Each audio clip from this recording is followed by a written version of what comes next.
Knoll Nation. Welcome into another episode of the Renegade Rundown. As always, it's your boy George. I've got my beautiful co-host with me, the lovely Jen Santee, aka Jen Santee 1890. You can find her on X. We have a very special guest today. We've got my guy Patrick Burnham from Osceola, the Rivals, Florida State site. He is an absolute menace when it comes to following these high school recruits and being on the ball, being on campus for these big visit weekends and getting us the scoop out there. How's it going, Patrick, man? Thanks for joining us. Oh, well, you have lost. You've got yourself muted. Muted somehow there, buddy. I'm not sure exactly what happened. You're muted. We can't hear you. Yeah. Yeah, I'm not sure. If somebody in the chat could maybe. Let's see. You're gonna have to maybe back out and come back in. We've lost your audio, bud. How about now? There we There go. you There are. we go. Sorry about that. No, That's that's all just right. fine, man. We're building a little anticipation as people get in here. We'll That's run the right. intro one That's more right. time. We've Right, got right. my guy Patrick Burnham from the Osceola, aka the Rivals, the Rivals version of their Florida State site. He's an absolute menace on the recruiting trail. He's at all these big recruiting deals, and here you are, Patrick, right here on the Renegade Rundown. Thanks for joining us, man. What's up?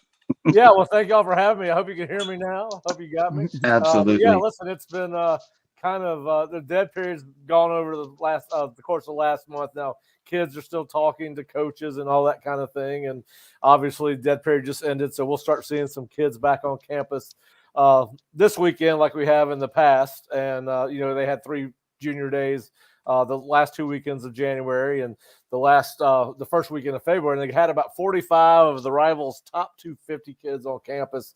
And listen, the way it's changed since Mike first got here, the caliber of recruit they're bringing on campus has been fun to watch. It's a legit top 10 program, the type of players that they are getting on campus. So that's a little thing that was a little bit different than what we were seeing towards the end of Willie's career and really the beginning of Mike's tenure as a head coach at Florida State. But they're hot, as you should be after a 13-1 season. And listen, they put a lot of work into recruiting at Florida State. And as Mike and his staff like to say, hard work works, and it's paid off in recruiting for them.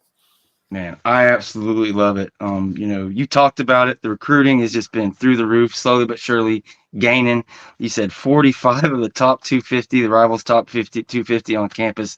That was pretty awesome.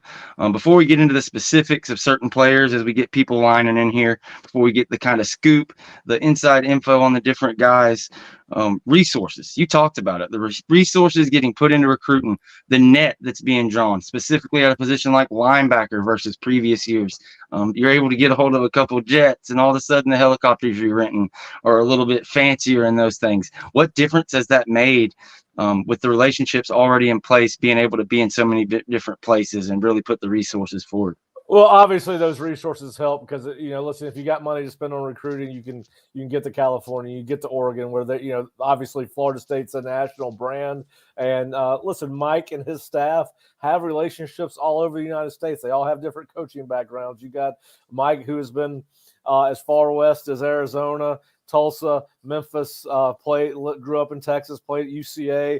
Then you've got a guy off the field like Derek Ray, who worked at Oregon State and is from a West Coast guy. And what they did originally when they first got here, you saw them take advantage of David Johnson's relationships in Louisiana and Alex Atkins' relationships in Louisiana. And so while they were getting established here in the state of Florida, because a lot of his staff did not have Florida State ties or state of Florida ties. If you go back and look at his first recruiting class, it was probably about 50-50 out of state to in-state. Then you look at this last class, and they've hit on a bunch of in-state kids. So those relationships are starting to develop. He brought on some guys on staff with Florida's ties, including Randy Shannon. And so I think that's helped, but certainly putting the resources into it. The helicopter that I think they got 2 planes now. Certainly that helps, but certainly I've always said this, and I think that you guys, if you go back and look at Mike's track record just in his first 4 years here, resources are great, buildings are great. Stadiums are great, but what matters most to kids is winning. Winning sells, and if you look at what Mike and his staff are doing now after winning 23 games over the last 2 seasons, they are turning that over, and that investment is turning into good recruiting classes. Obviously, the class we just saw them sign in 2024, I think we're all excited about. I think they signed some great players. They got 4 committed kids to 2025. And as I've said, the caliber of kids that have come on campus. But yes, all that's nice. The stadium renovation, the football operations facility, all those things are great. But listen, if you can't win, those things don't matter. They matter less if you don't win. They matter more when you do win. And Florida State's winning right now at a big-time rate. Mike's done a fabulous job in reestablishing the culture. Listen, the one thing that I am always fascinated by, because you always think, well, they're getting sold a bag of goods. Recruiting is recruiting, right? You're selling. You're telling people what they want to hear. Then we keep on telling everybody that comes out of a unofficial visit or official visit talks about how straightforward Mike is. I think kids appreciate that. The kids are used to that in their high schools because most of them are being, most high school coaches are very direct with how they deal with you. So I think that's unique. And then the one thing that we always hear from recruits, and I think it's resonated not only in the recruiting classes, but obviously with his football teams, is the family feel, the way they feel when they leave a Florida State visit. We've even had guys that we knew weren't going to be high on Florida State at the end of the day talk about what a great feeling they got, that Coach Norvell and his staff are obviously very upfront about, hey, you got to come and earn your time here. And obviously they talk about the family component, and he seems to be a genuine guy, and that seems to translate to the recruiting classes and to his football team. We've had some guys ask us that, like, well, what do you think, especially the guys at the combine, all these compliments and all these beautiful things they say about Mike is nice, but who's going to trash their head coach? And I get that. Like, even when certain lesser coaches would hear you, it's not like you're going to get up there and bash your head coach.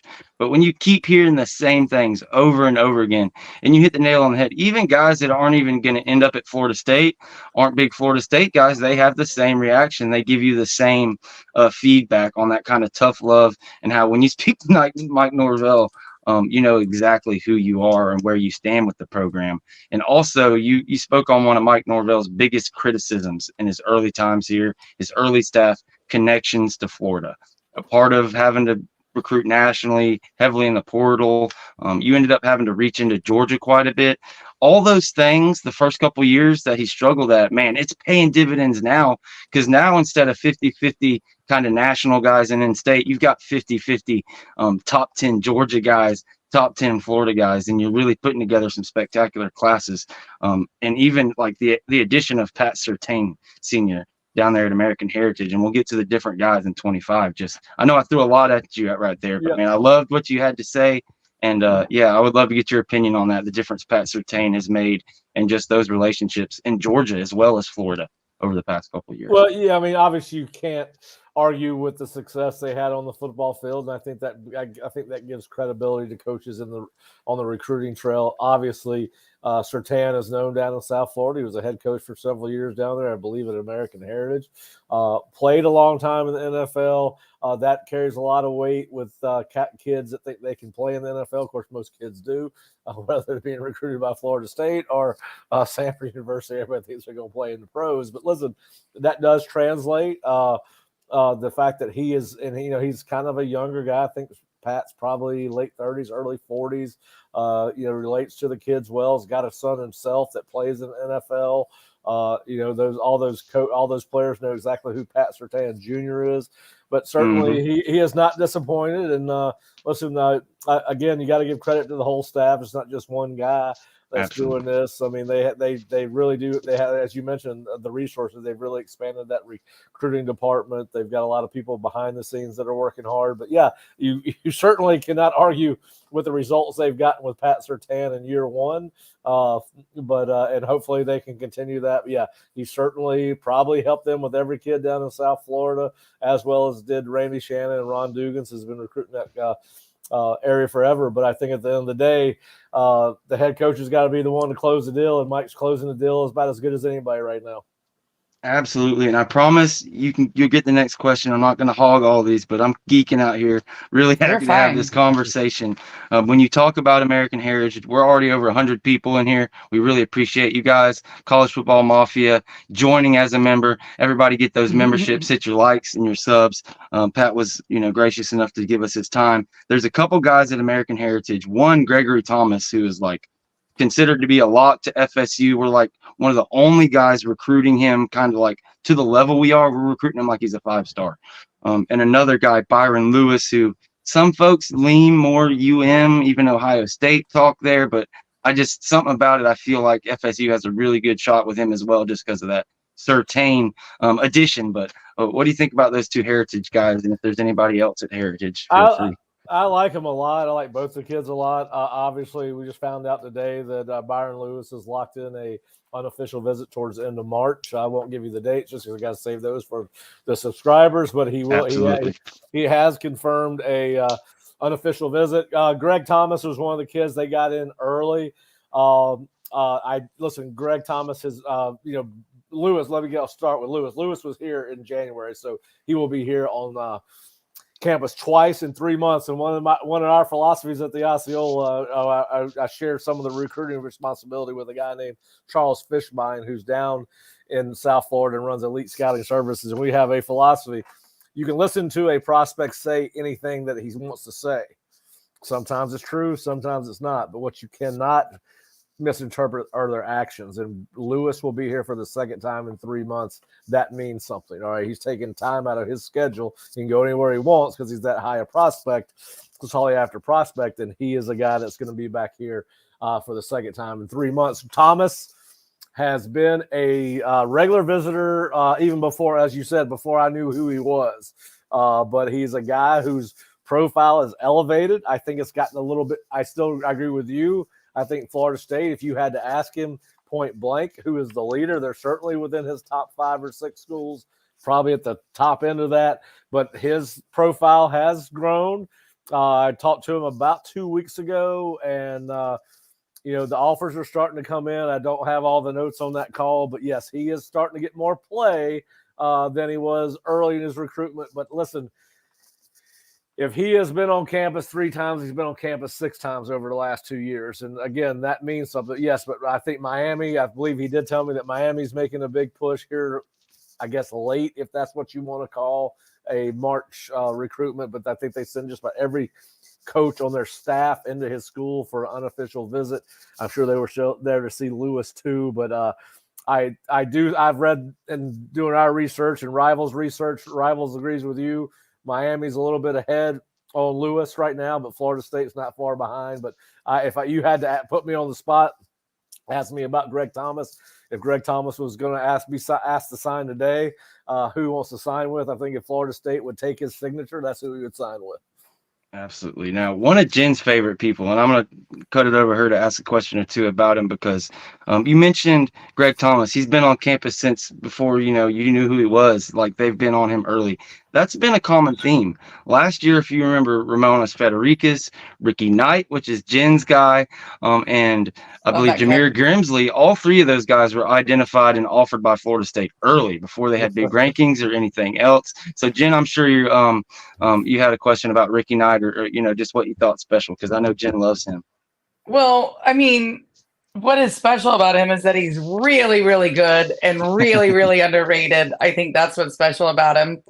I love that kid. He's just a dog. Like he goes after the ball. Like that kid is going to be everywhere. I love that kid. That's what's special about him is that he's underrated. And just a really good kid. Like I'm good with that. The question I had for you though, is there a recruit that's going to maybe surprise people? Do you have one in the back of your mind that you say, people may not know, but this kid could surprise you? For this last class that they just signed, you talking about in Ricky's class? Yeah, like maybe like that class, or are we going to get one in 2020? This year in this class. I'm sure they'll get. Listen, they only got 4 commitments right now. I'm sure they'll get one in this year's class. I think the kid that's going to surprise people in this class, and I think one of the reasons people are not. And I agree with you. on Ricky Knight. I loved his film. I think he did not get as much He's so good. attention as Jamari Howard and Kai Mhm. Bates and those guys, and Charles Lester. His recruitment was less publicized, but you turn on his film, and there's a lot to like about it. Oh, yeah. I think So that good. he runs well. He can backpedal, flip his hips, get out, and he run with the receivers. You don't see him get beat. I think that sometimes Lester gets too much of the hype in the DB class, and he earned it. He's a good player, but yeah, I agree with you that listen, you talk about identifying talent early. They offered Luke Kromenhoek a scholarship before he even started a game. So Mike and them are definitely doing their homework. They definitely getting. But to get back to your point, I think in this next in the class you just signed, I think people are going to be surprised with how fast Camden Fryer may compete for playing time. Oh, I love that take. Yeah, that's a good one. He is explosive. He's well built for a guy coming out of high school. Listen, most receivers when they come out of high school are skinny, and he's kind of well developed. He's not exactly Cam Davis developed, but he is. He looks the part. Looks like a guy that. Which of us is? Yeah, which of us is? There's not many. There's not many. That's for sure. So I think a guy like that could come out of this class and surprise some people. And the fact that he plays early, it wouldn't surprise me if there might be another guy or two in there. Where they are at linebacker, could you have Jaden Parrish come in and compete as a spot in the 2 deep? Maybe. I don't think so. But he looks the part. He's 6'1", 210. But if you had to ask me that question, I'm going with Camden Fryer just because I think he's the first guy to commit to Florida State's class. He was the one that was written about the least, the one that was talked about the least. And I think you go watch his film and watch how explosive he is and how good he is with that ball after the catch. And listen, I've known his dad for years. We were great friends in college. We used to ride around in his convertible Mustang up and down Pensacola Street, listening to George Strait all the time. Awesome, man. I used to crash in him and Billy Reagan's dorm room a lot when we've gone out. But Camden's a different. I always we got some stories to get into at the end of the show. Now I'm glad you brought all that up. Once we get done with the recruiting talk, we may have to revisit some of that stuff. Yeah, the first time I saw Matt and Camden together with his mother, I said, Matt, I know you were a hell of a college football player, but I said, I'm so happy Camden got your wife's athletic genes and not yours, because Camden can fly. I don't know if Matt ever broke a 4.6. I think Camden's probably right around a 4.4 guy. Yeah. People think Hunter Renfrow, they think like the stereotypical, not that athletic, whatever, just guy that finds the right spot. But that is not Camden Fryer. Now, when he gets to the NFL level, that may be the role he kind of plays in the NFL, but at a high school and now coming into a college level, make no mistake, this dude could play outside if he wants to. He can play in the slot. And like Patrick was saying, he is athletic.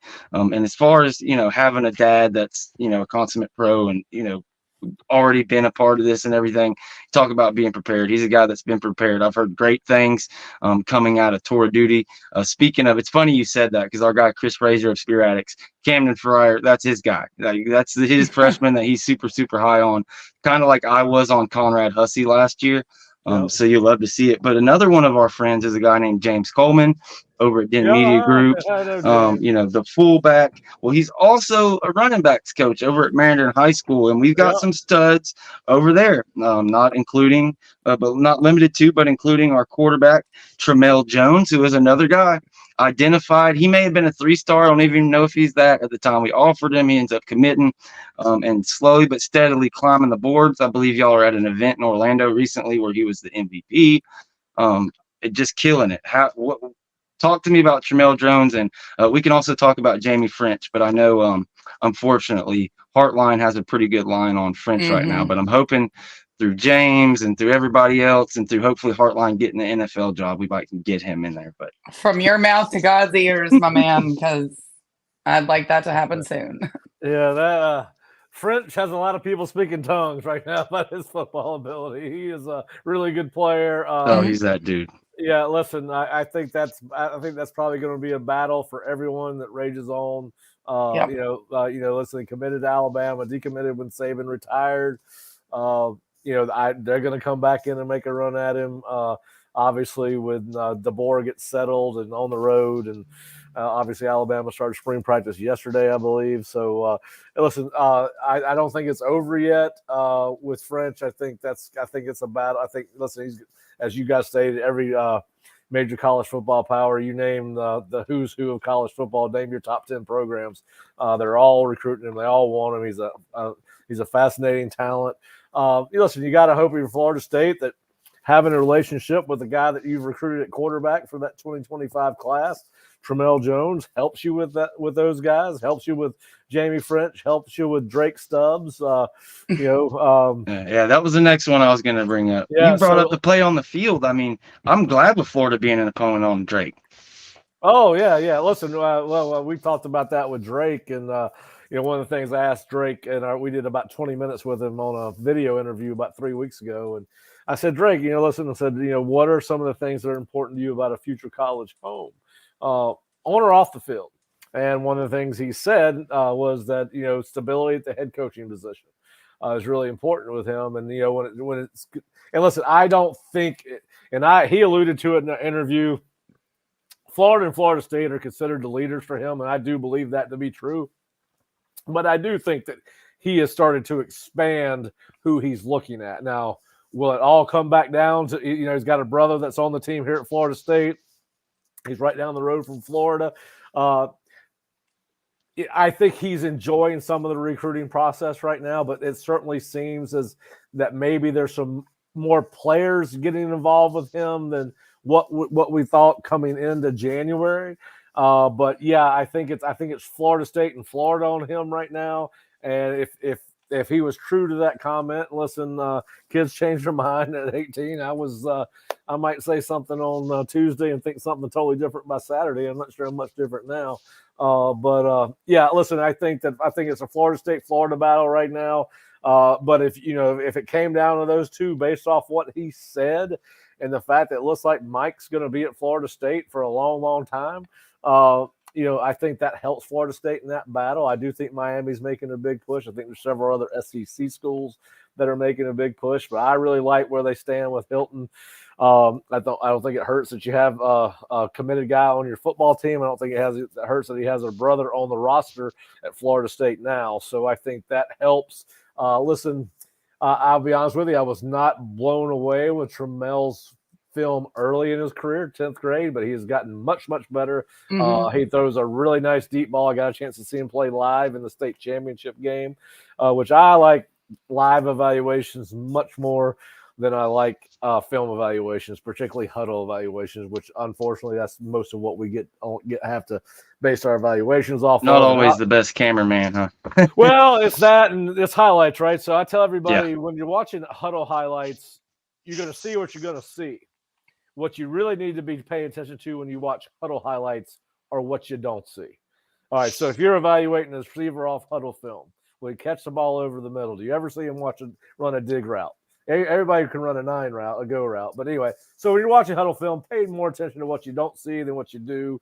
That helps me in my evaluations because it is highlights. It sells you right away. But I did see the video that you're talking about from the 7-on-7, and Tramel's arm has just gotten higher and higher, stronger and stronger. He throws the ball better and better. He throws a really nice deep ball. He did that even last year as a junior. Obviously, having Jamie French helps that situation. Absolutely. Because he can go up and grab it. But I do think he is a guy that has gotten better and better. Listen, I think we live in a unique age in college football recruiting. And I think Tramel Jones wanted to be at Florida State. I remember talking to him last spring about why he was following Tony Tokarts around the field and shadowing. He was on the field listening to how Tony coached, wanted to learn how Tony coached, wanted to learn how Mike interacted with the quarterbacks, wanted to see how the quarterbacks responded. So he was very thorough in the way he processed his visits with Florida State and what he was looking for. I think one of the things that does help you with a prospect, if a prospect really wants to be at your school, it's not just about who's got the biggest name, who's got the biggest brand, who's got the best NIL package, who's got this, who's got that. The kid grew up being a Florida State fan, and it became very apparent early in our conversations with Tramel this is where he wanted to be. And he is a guy that is improving day by day. He's like, he's not exactly prototypical from Mike's standpoint. Mike's always like bigger quarterbacks, the 6'4". If you go back to his Memphis days, which Jen, I'm sure you saw, the Brady Whites and all the big 6'4" and 6'5" guys he played with. But I think maybe Jordan changed Mike's idea of what a quarterback looked like, right? He never played with a guy Jordan's size, with Jordan's ability, as far as the special things that Jordan did, change the direction and ability to take over a game with his arm or his legs. Now Trammell is a throw first guy. You're not going to confuse him with Jordan as a runner. So I'm not trying to tell you that that's who they're getting, but he is a guy that continues to improve and a guy that they honed on in early. Listen, they really liked Luke early on. They really liked Trammell early on. So it's going to be interesting to see how those two kids develop once they get in the system. Man, I could not agree more. And I was a bit of a victim of that. I thought maybe Trammell could be, I thought they were going to recruit another guy to kind of be the guy, but he stepped up and taken that. But I'm sorry, Jen, go ahead. I was going to say, I think the guy that made Mike change his mind on the quarterback type was actually Tate, because I think Tate was his quintessential quarterback for his system. And I think he kind of got a little... I'm not saying screwed over. I didn't say that. I'm just saying it's a different, I think he now is going to look at other quarterbacks, because I think Tate was perfect for his system with his size, with his ability when he first came to Florida State. And I think he really sat down and those were the quarterbacks he looked at that time. And I think he has changed his mind. And yes, maybe that had to do with watching Jordan when he first got there, because Tate was the first quarterback he offered. But I think it was that whole scenario that has maybe made him change his mind just a bit. That's just me. That's just my opinion. Well, listen, there's a couple of things you got to think about with Tate. Tate was a part of his initial class. They had recruited him somewhat at Memphis. Florida State did not have a quarterback as part of that class before Mike got there. So, listen, Fish and I both agree you need to take a quarterback every year in any class. So I think he was kind of I call the class between coaches bastard classes. A lot of people call and mixing COVID with that too. A lot of people call them year zero classes, right? Yeah, transition class, whatever you want to call it. But if you go back and look at Luke and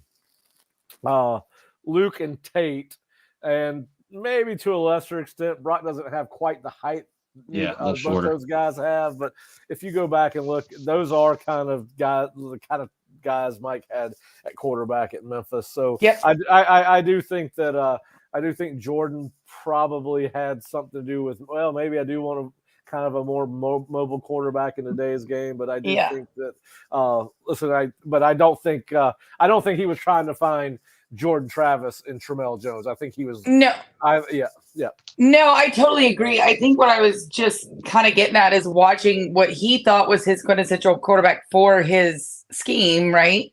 Playing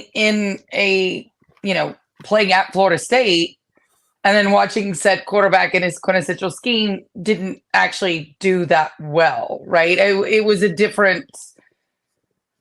Oh, well, listen, I think it would have. I think I said this all along. I think that if Tate had stayed, it was Brock and Tate battling it out. I think Brock was going to be the starting quarterback. I agree, 100%. I think Tate was a solid guy that could come up and mop up for you. I don't know if he was, and I'm not going to call it a miss on Mike's part because of the class he came in with. Oh yeah, absolutely. It wasn't a miss. I mean, Tate was a good backup quarterback. There was nothing wrong with him. I mean, he just wasn't a starter. He wasn't somebody, I don't think, that was going to lead the program, I don't think, next year. And George, you and I agreed next year was going to be Brock if they didn't bring in DJ. I mean, I think that's what we thought, right? Yeah. Oh yeah, 100%. Not to be mean to the kid or whatever, but the program is much better positioned with that certain subtraction and the addition of Luke Rummenhock and DJU. Make no mistake about it. And then you got Trammell Jones coming behind. Good. Like, he's so good. I don't understand how nobody else got on him that early, but I'm grateful they didn't. I'm so grateful they didn't. Well, I think they had seen him in a camp, and he had a really live arm, and I think that's what got their attention. And then if I just happens, I've known that family for over 20 years. I did not realize it until they started Relationships, baby. coaching Luke or recruiting Luke. But my brother had coached at University of Richmond, and when I was living in North Carolina, I used to go up there to watch Richmond play, and I was out of football, and we would go to these Halloween parties that one of his fellow coaches of one of their neighbors. And that neighbor turned out to be 30 something years later.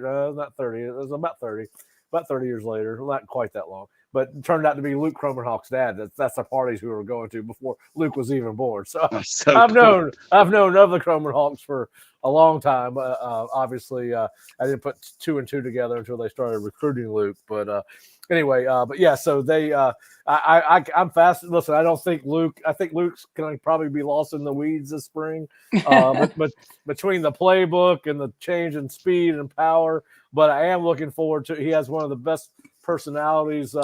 He and Charles Lester of the last class probably, and there's some other. Jaden Todd's got a great personality. But anyway, a lot of the kids do. But we've had a chance to sit down and talk with Luke and Charles and the whole class really. But I'm looking forward to seeing how he transitions to the. Listen, just how he acclimates with the offense, how he acclimates with his teammates coming in, basically a semester early. I think that'll help him. Obviously, listen, he is our third scholarship quarterback. We've seen how fast things can change. So I think it is good that he's in here. I don't know if I would have done that when I was being recruited. I think I probably would have stayed for the senior prom and everything that goes with the last semester of high school. But I think that's going to benefit him and Florida State down the road, the early enrollment. Yeah, man, it's a new day and age, and you can't blame him. I mean, it's early signing day is the signing day nowadays. But speaking of offensive line, we've had a bunch of comments asking about it, so we'll get into it. He's got to have somebody protect him, and I agree. Luke, you're probably looking at 2026, him and Brock battling that thing out for a starting quarterback. 2025, 2025, you'll see Luke battling out with Brock for that starting role. But 2024 is all going to be about DJU, who's going to protect him. And we can talk about this recruiting class. Florida State already has the number one interior offensive lineman in the entire nation. I'm not sure. He may not be number one overall with rivals, but one of the very top guys. Yeah, he's in Solomon Thomas. Yeah.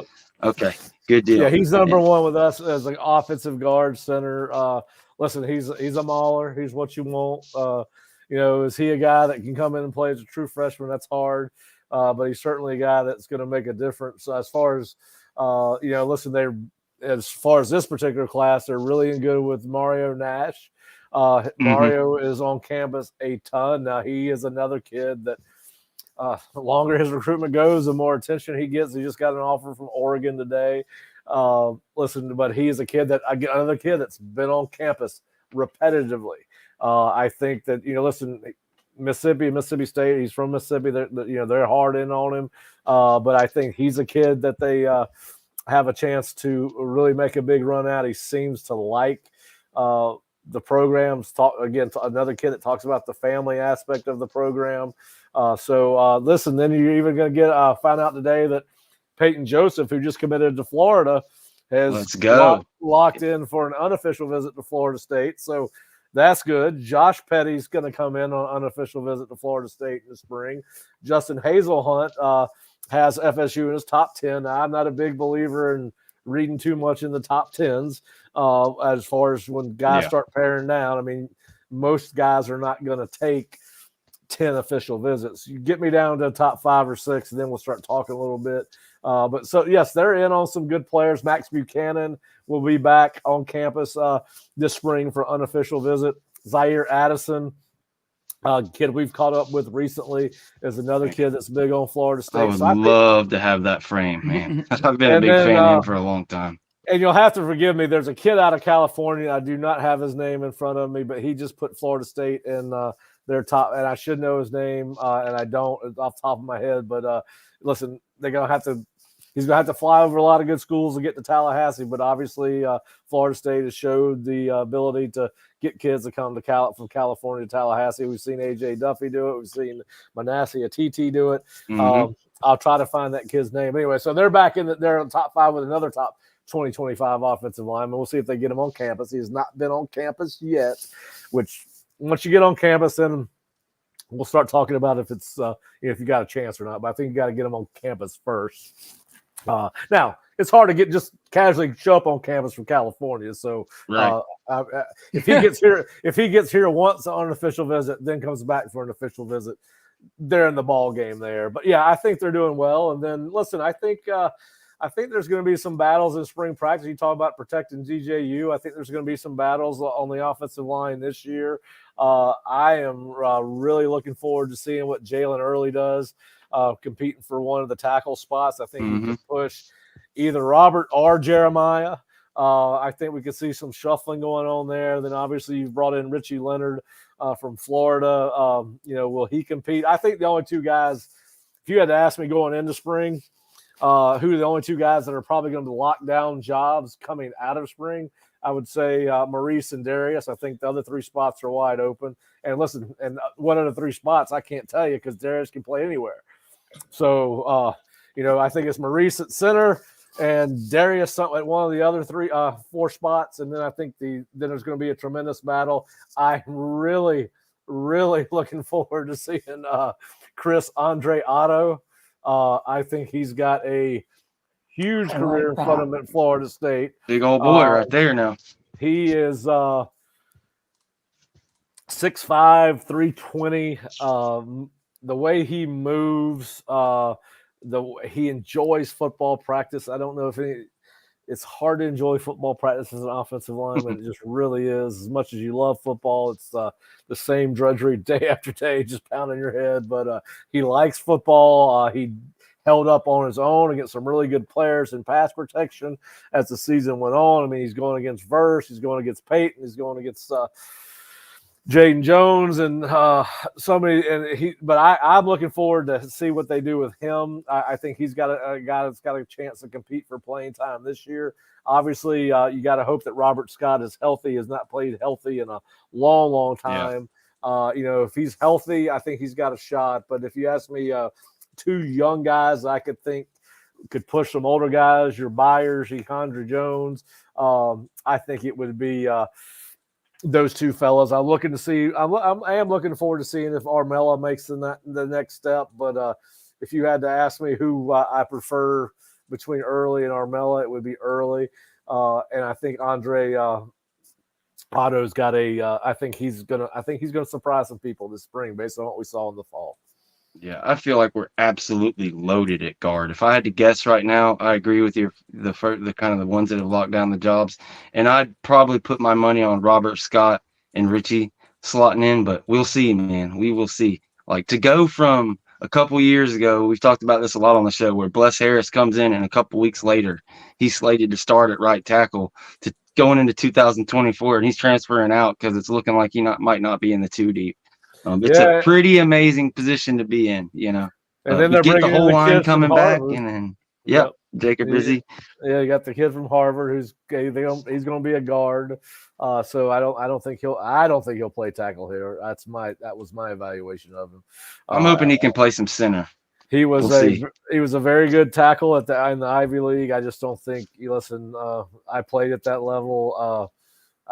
It's different. I hope he comes in and competes at guard or center, but I don't think he's a tackle. But he was a very good tackle at the Ivy League level and a guy that brings in a ton of experience. So, yeah, I think it's going to be interesting to see how that top 7 or 8 shakes out. But I do think there's some guys that have been starters at the last season that are going to get pushed this spring by some of this young talent. And Florida State really does need some of this young talent on offensive line to start to develop and not have to go to the portal so much, although I think that's the way you're going to see colleges go. I think you're going to see more colleges take kids out of the portal, particularly at offensive and defensive line, because out of high school, that is the hardest 2 positions to project. How a kid's going to transition from the offensive line in high school to college, and same thing, particularly at the interior defensive line positions, maybe not so much at defensive end, unless you're talking particularly a strong side defensive end, if you're running a 3-4 or – but anyway, so I think it's going to be interesting to see how those young kids operate and who the top 7 or 8 as Mike and Alex always talk about turn out to be. But those are 2 young guys I'm keeping my eyes on. Before we move over to the defensive line, the one last guy I wanted to ask is what you think about Dontrell Glover, the 6'3.5", 310-pound kid out of Fairburn, Georgia. Seems like what I've seen, the tea leaves and the people I've talked to, we got a pretty damn good shot to get him. He's not quite as shiny as some of these other guys, but still a top, 200-300 guy in the country. And I think he just seems like a guy that Alex Atkins could do something with. Yeah, listen, he was a guy that was on campus in January, which is a positive. You're getting him away from Georgia and Georgia Tech and Clemson. The places that are right there in his backyard. He did narrow his teams down to 9 yesterday or today. Florida State's in that final 9, so Yes, you got him on campus. You made the publicized cut for whatever those things are worth, and he's a good player. I think he's a guard all the way. But he is a good football player. And again, I think he's a guy, and I'm going to look at my notes right now. I got you guys on here, see if I've got him down for a potential spring visit. But yes, he's a kid that had we talked to him after his visit. He had a really good visit. He sounded like he'll be back. And obviously I can tell you definitively he will be back now that he's got Florida State among his final list of schools. Heck yeah, I love it, man. And we've been talking about this for a while. Like, this was going to be the kind of class in the trenches. Much more to offer there. As we move over to defensive line, we've got a guy named Javian Hilson, the number 4 defensive end in the nation. One of the best players out there. He's an absolute stud. How are you feeling about him, man? Is he going to be that next guy? Is he more of a instant impact guy or more of a guy? I'm drawing a blank here on who I was comparing him to, but who would you compare him to?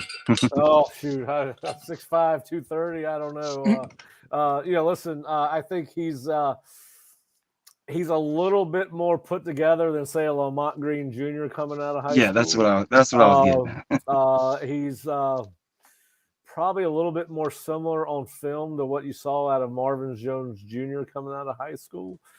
Is he an instant impact guy?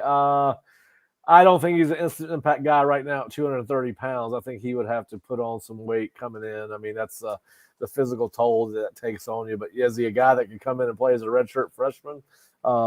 Based on what they have on the roster right now, absolutely. They're not as deep, obviously, at defensive end or defensive tackle as they have been, particularly compared to last year. But I think he's a guy that there's very few guys that can come in and compete right away. It's hard to do. It's a bigger transition than most people think, but I do think he's a guy that could come in and possibly compete as a redshirt freshman, particularly. We'll see what the roster looks like when he gets here. But listen, it's just like Amari. Is it Amari Thomas that just signed? Amari's signed. Amari Williams. I'm sorry. Amari. He looks like on high school film looks like a no-brainer. He's a very good high school player, but he's enrolling a year early. How does that affect his development? I just think it's such a I can remember playing college football. I remember getting thrown in my first college football game, and I always said I played at a really hard high school in Florida. It'll be an easy transition. Football's football, and I got a grown man grabbed my shoulder pads. I came off the ball in college. I don't think a grown man ever grabbed my shoulder pads in high school. So it's a little different when that grown man strength. Yeah. So listen. It would be nice to think that they're going to get some guys that are good enough to come in and compete as true freshmen, and they may. Like I said, they've only got 4 kids committed to 2025, and it looks like Mike is, based off this last class, is really going to go back to emphasizing high school recruits and bring in some portal guys from year to year. I think you're going to I don't know. Will we see the roster flip by like 40 kids every year? I don't know about that. That's what we're going to see by the time we get to next fall. The portal has certainly changed things. Has the NIL component, but listen, if Javion, I don't think he can come in and play right away, but he may surprise me, and I'm happy to be. And if I'm wrong on that, I'm happy about it. Oh, I love it, man. What names are there before? And Jen, we'll let you get a couple questions. I'm hogging all the questions. You're so fine. Sorry. You're fine. I'm listening to you. I'm listening to you, man. Talk some football and some recruits. I'm totally fine with it. Absolutely. I'm good with it. But yeah, I'm just curious as far as some big names out there who you would kind of lean to in that class. And then also after that, we talked about guys that make an impact. We've talked a lot about the 3 guys that we brought in the portal class, but really curious on your opinion on that. As far as 2025 defensive linemen, listen, I think they're going to get a visit out of Justice Terry at some point. How legitimate that is as far as what their potential to sign him, I don't know. I think he's committed to Georgia. No, he's not committed to Georgia, but Georgia is considered to be the lean. I really like Myron Charles. It's not Fort Myers. There you go. That's the name I was forgetting. Golly, I should know he's from where Todd Rebold's from. Anyway, he's from Port St. Lucie, I believe. Port Charlotte. Yeah. Port Charlotte. Myron, he had a great visit up here. He really likes Odell. He's talked about Odell continuously. He's talked about the way he feels about this staff. He's a guy that I think John Garcia today future casted him to Florida State. I know that there's some people in this community that would like to see him go to Florida State. So I think that would be fun. They had Trent Wilson in here. I think Trent's a 4-star guy out of North Carolina, but he was in here on an official visit. Kevin Wynn is coming back for another unofficial visit. So they're good there. I think they're going to get, Zion is locked in, and Zion Grady is locked in. A defensive end is locked in an official visit. I don't have that date with me, but that's the pie in the sky. That's the one I really want. Then I think they're into it. I still think they've still got a shot with Jalen Wiggins, the defensive end here in Tallahassee. He's been here multiple times since he committed to Florida. So I still think they're good there. Then it gets into how many defensive ends are you going to take? But Trajan Odom was here this spring. Jared Smith was here this spring. They've gotten some good players in here. Jaquez Carter, defensive tackle, was here this spring. They've had Antonio Coleman on campus, but I think it's been a while. He just flipped from Auburn to Alabama this week, so they're probably not in it with him. But certainly, and I think that list will just continue to grow as we continue to move forward. But they are certainly, listen, with the success they've had on the defensive front, particularly this year with what you're going to see with Braden Fisk and Jared Verse both going really early in the draft. I think that's only going to help Florida State recruit that position, not only at the high school level, but also with the portal kids. Absolutely. I absolutely love Marvin Jones Jr. I think it's funny, kind of the revisionist history as we've gone on year after year.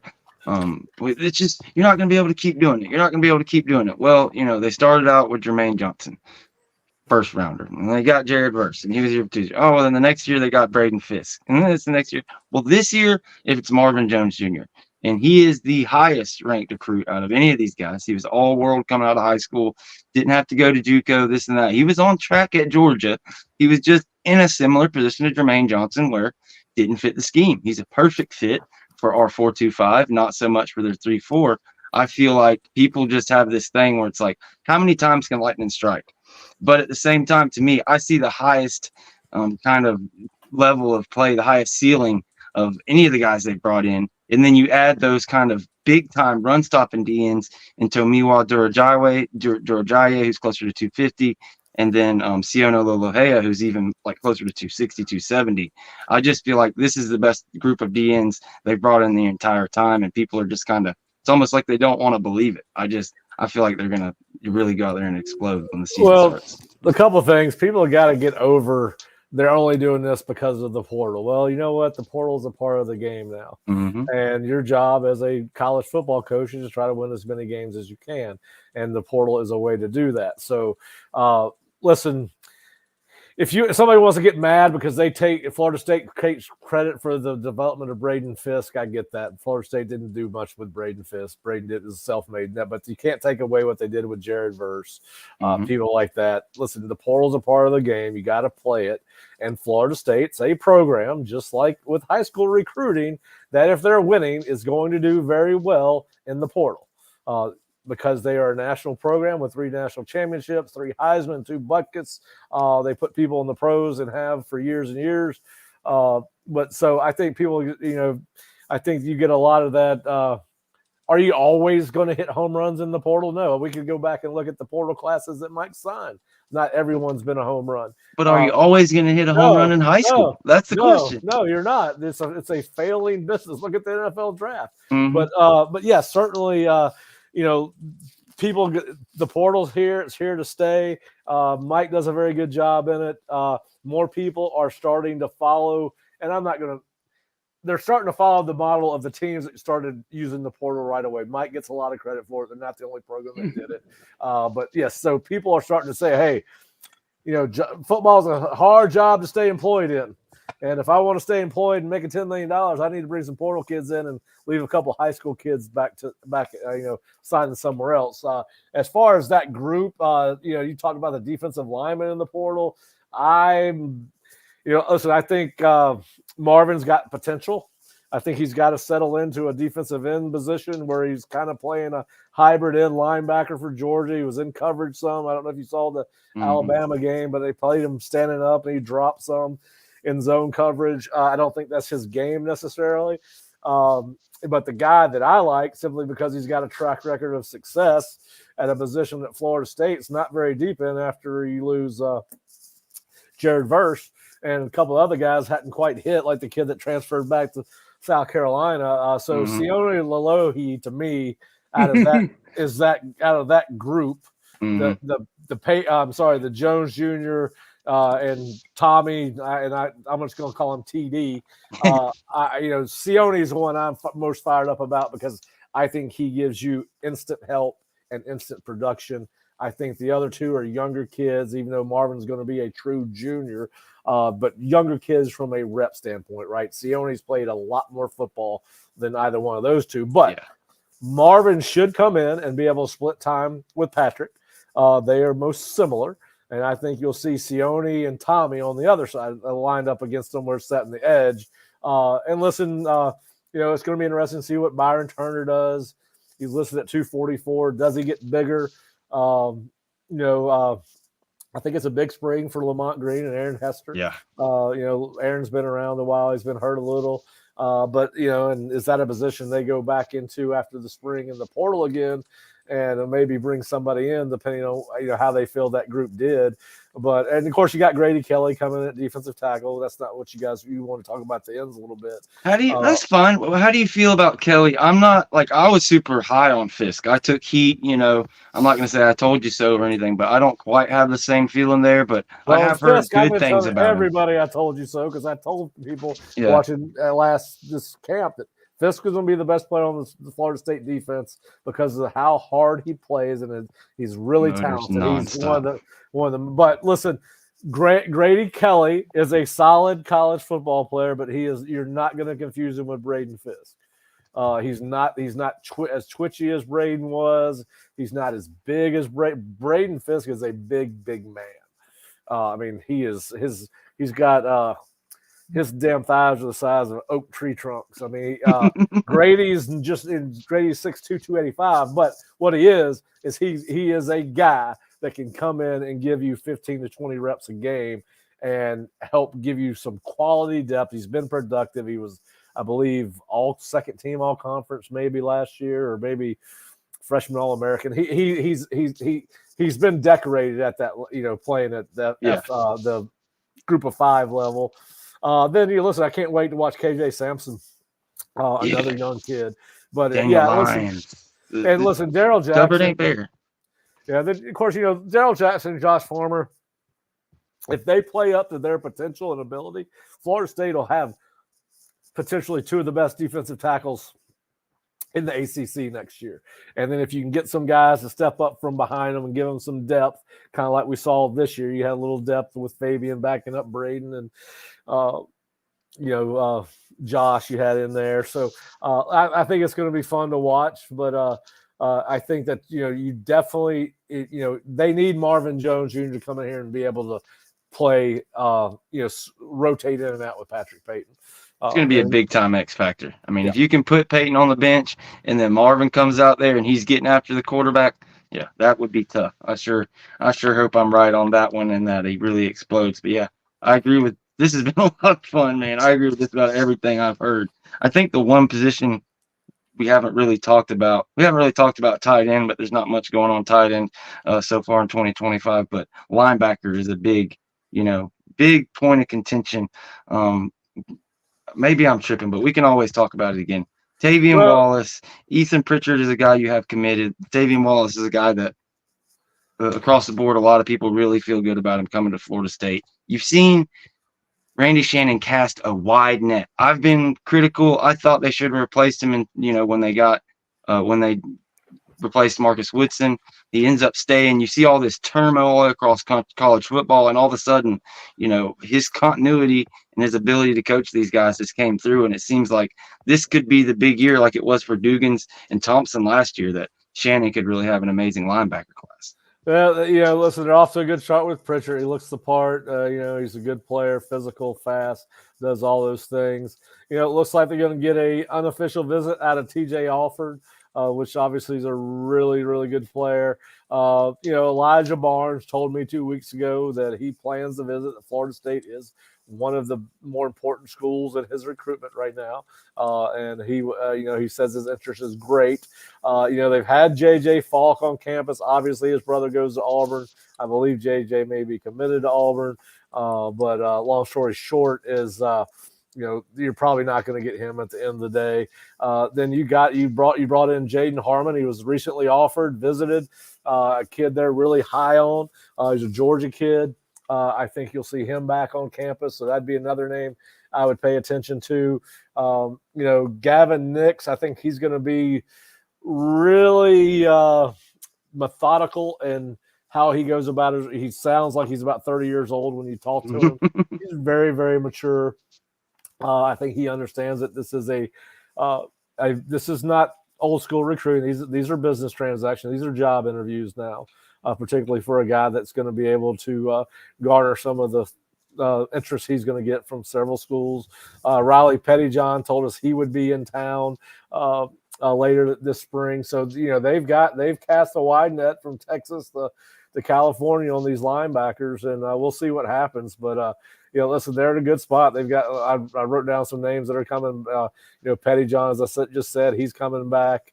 Is Stubbs a guy that ends up as he probably doesn't want to hear it as a linebacker at some point. I see him as that Derwin James type guy who could come in and really do that. He could play all over the place. I don't know if he quite has the size to maybe do some of the stuff off the edge quite yet, but he's like, as far as the DB and being there in the backfield, he's unreal. It's a lot of fun to watch. I hope we get to watch him in person at least one time this year. Yeah, and listen, I think people are going to be surprised. Listen, I think that old Blake's got a chance to be.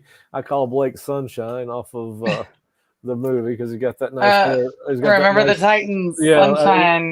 Blake Nichols. Yes, I can see it. I definitely see that. I nickname all the players. I don't call most players by their names. Like I nickname Biscuit. Mike takes credit for it, but everybody that covers Florida State. Okay, you heard it here first, baby. Who called Biscuit first? But listen, I'm really looking forward to seeing Sean Murphy, the transfer. I was just about to ask you about that. His high school film was excellent. He did not play a lot at Alabama. There's nothing wrong with that. A lot of guys go to Alabama and don't play a lot. They got a lot of talent there.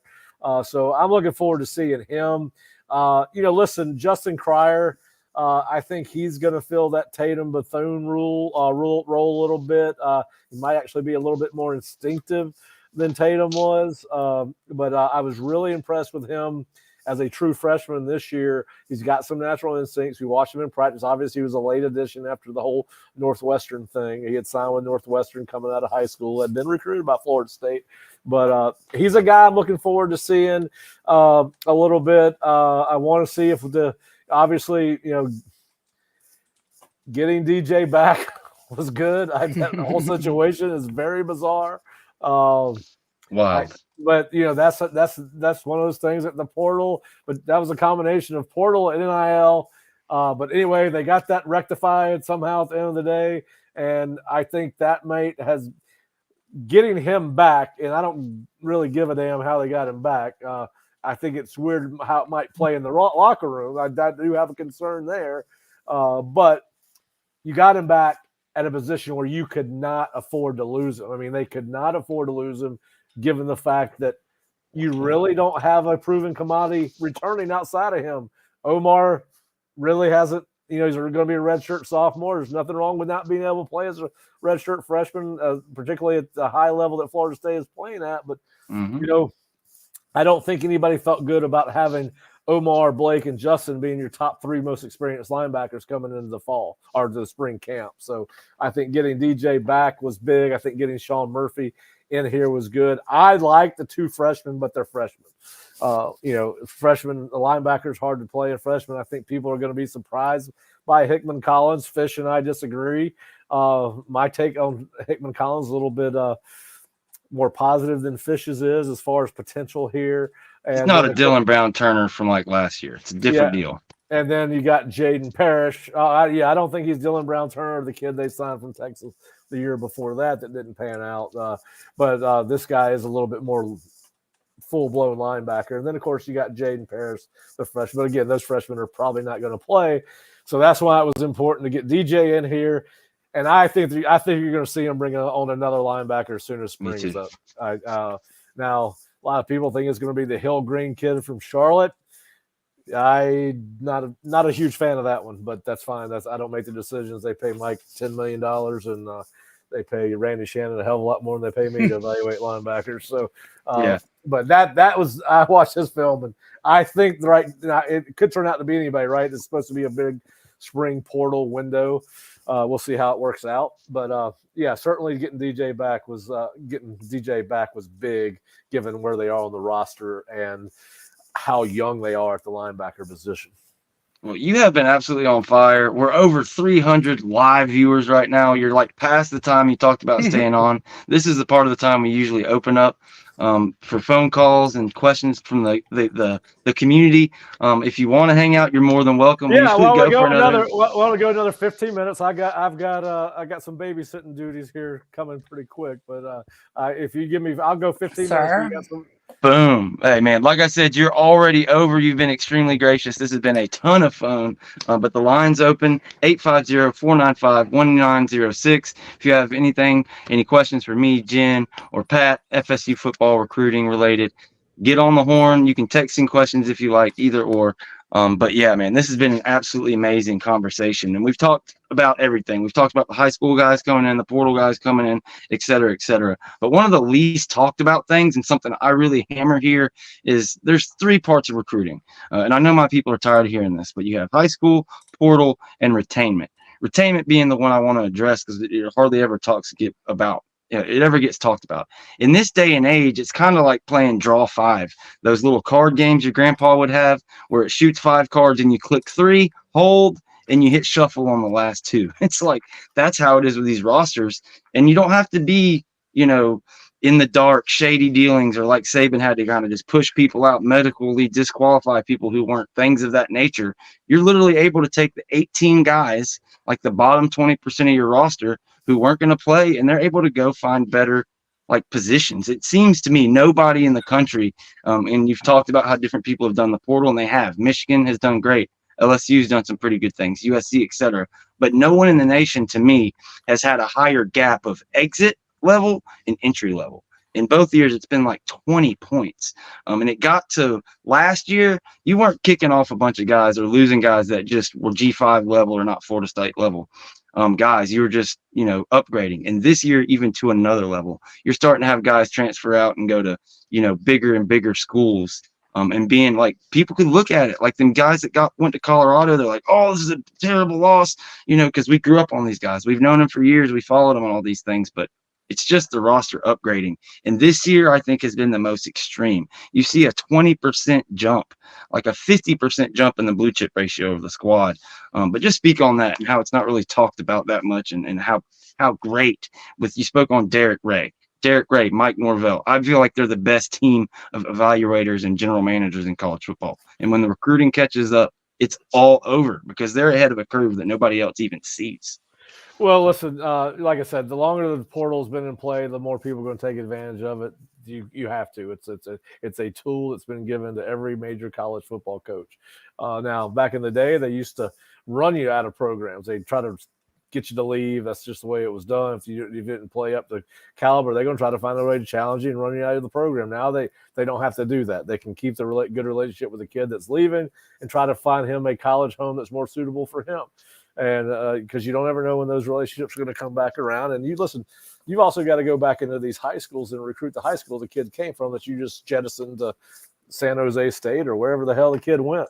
For whatever reason he went. So you got to play that game too.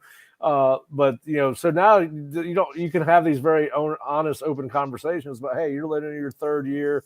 You played 15 snaps. This is who's in front of you. This is who's behind you.